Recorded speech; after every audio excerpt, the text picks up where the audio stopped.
So the total payroll for the Mets is just shy of $500 million. That's crazy.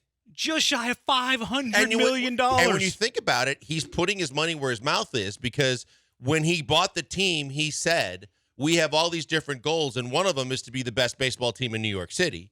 And then the other one would be to win a World Series and be a winning team. And he's going for it. I mean, I don't know if he'll ever get to either one of them, but it seems like at least the first one, if the first goal is it's obtainable, of being better than the Yankees.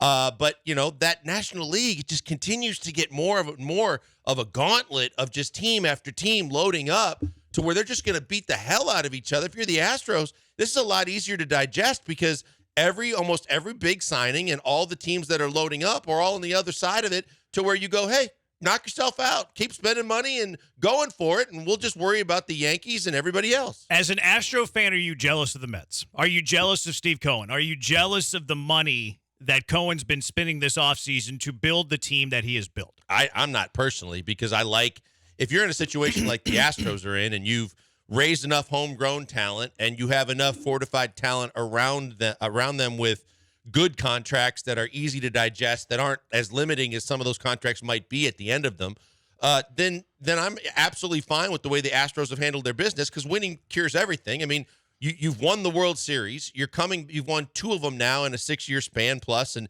made the run that they're on, and there's no sign of it ending. I'm very, very happy with where this team is, where it's been, and where it's going. And I know that they're not looking at the possibility of being stuck for years and years with these long-term deals at these monster salaries for guys that aren't going to be able to perform and give you the return on investment. If Jim Crane signed Carlos Correa, if Jim Crane signed Justin Verlander, if Jim Crane signed Brandon Nimmo, how would you feel? I mean, if you're a fan, you like the short-term possibilities. You're excited about it. You're fired up because, and we were talking about this before the show, if I'm a Mets fan, look, and especially of all the stories, you either were old enough to know what Steinbrenner did, meeting George Steinbrenner, or you've heard stories about how he just went after everybody, that as a New Yorker that was a possible Yankee fan but saw what they used to do, you have to be completely jacked up for the fact that your owner has no limits to the amount of money that he will spend to put a winning baseball team on the field every single day for your city to compete for your allegiance. I think if as a fan, you love it, especially in the short term. But if you think about it for the long term, it's got a lot of possibilities for going really wrong at the second half of all those contracts. Yeah, I'm not jealous of this at all. Now, from the Cohen point of view, he's just going to eat the money. He doesn't care. He's going to spend $500 million, and then maybe in 10, 12 years, he's going to be willing to spend $1 billion on his team. Who knows? He's willing to spend more money than anybody else has ever spent in Major League Baseball. There is no part of me, though, that is jealous of the Mets. Now, I oftentimes have a big picture view. I don't really let the small picture interfere with what I think is important for the long term. So, the instant gratification of bringing in a Justin Verlander, that sounds really cool, right? Oh, yeah, we're adding the Cy Young.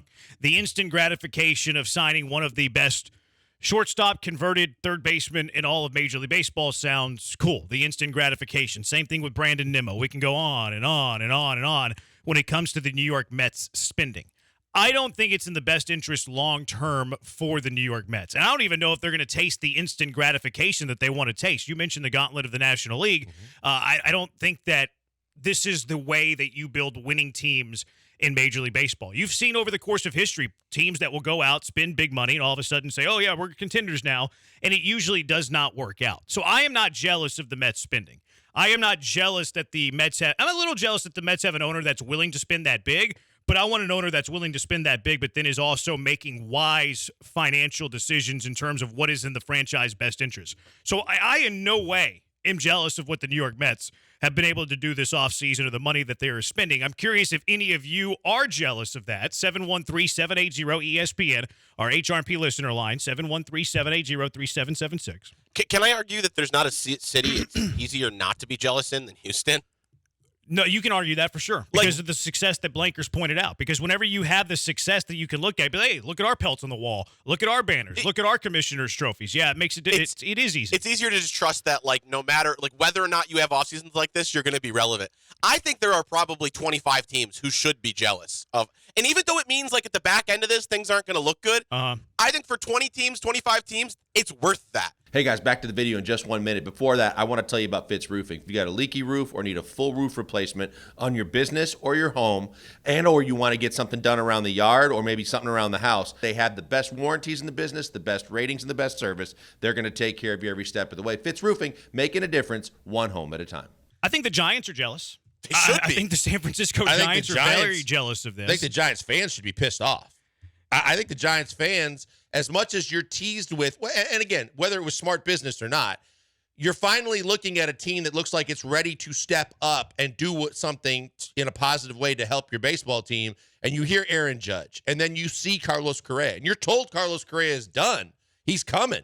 And then the press conference gets delayed, and the next thing you know, he's going across the country and going completely the opposite direction, literally, and going to sign with the Mets, and you're like, what did we just do? Are we going to just be third or fourth place for the rest of my, existence as a fan? And so you got to start wondering as a Giants fan what they're doing. Although I think in the long term, both deals were not good for them. The Giants did this to themselves. Carlos Correa could be a Giant right now if the Giants wanted him to. Sure, they just waive whatever medicals or whatever it was they were concerned about. I think that the Giants screwed themselves. If the Giants ultimately did want Carlos Correa, the Giants screwed themselves. They looked at the physical, and they were trying to go back to the bargaining table with Scott Boras, probably trying to get a cheaper deal, which is something we see a lot in the Major League Baseball draft. The Astros did it with Brady Aiken, where you see something in the medicals, and you're like, oh, I don't trust that UCL. Oh, I think this guy's going to need Tommy John. Oh, look at that leg. That leg doesn't look great. And then you try to bargain with the agent. You try to talk to a lower dollar figure. I think that's what was going on here with the Giants. They saw something, we don't know what, that I don't even know if I want to say it was a red flag, but it was something that was out of the norm. It wasn't 100% healthy. It could be something that never affects Carlos Correa ever, but it was something enough for them to go back to Boras and be like, hey, give me a little bit of a discount. Give me a Lance McCullers Jr. discount here. Well, I mean, if you were to guess, I would think it might be the back. I would guess that, but I saw people opining about this today, like industry experts, and they said it wasn't the back. Because here's the other thing. The one guy that you've learned in professional sports that you don't play chicken with is Scott Boras. And the Astros experienced it firsthand with Carlos Beltran the first time around. When Beltran was a playoff hero for this city. He was just the superhero that everybody just jumped on board with and thought, this dude is just amazing and awesome, and you got to keep him. And then Drayton, I think Scott Boras played chicken with Drayton. And Drayton, as the story goes, they had an 11 o'clock deadline. And at 10:45, they reached an agreement. He was going to be an Astro again. And at 10:55, Boras called him back and said, hey, wait, before we make this deal, the Mets came back and offered more. Are you willing to match it? And Drayton said, we had a deal. The deal's done. And he said, no, if you don't agree to this, we're going to take it from the Mets. And Drayton played chicken, and Boras and Beltran took it with the Mets. Yeah, I think Boras got mad at this. I think Boras was a bit offended whenever the Giants called him up and were like, hey, look, this Carlos Correa, whatever it is in the physical, we're not too fond of this. How about we give you a little bit less of a deal for Carlos Correa to be an Astro? I think Scott Boras said, you know what? The New York Mets were in negotiations with Carlos Correa all the way until the 11th hour. They were in it to the very, very end, and then ultimately the Giants were willing to spend a little bit more. And Boras said, well, screw you. Screw you. I'm going to call my buddy Steve Cohen, who's willing to spend, and I know that he's going to give $315 million for 12 years to Carlos Correa. Now, Correa does lose money in this whole deal. He loses a year. He was going to get 13 years from San Francisco. Now he gets 12 from the Mets, and also the AAV slightly lower. It was 26.9 with San Francisco. This is going to be 26.25 with the Mets. So whatever popped up on the physical did ultimately cost Carlos Correa money. Curious what was up on the physical that had anything to do with this. Are you jealous of Steve Cohen? Are you jealous of the New York Mets? Is there anything inside of you that makes you jealous of what the Mets have done with the willingness that Steve Cohen is as an owner to spend some big bucks to try to make his team better?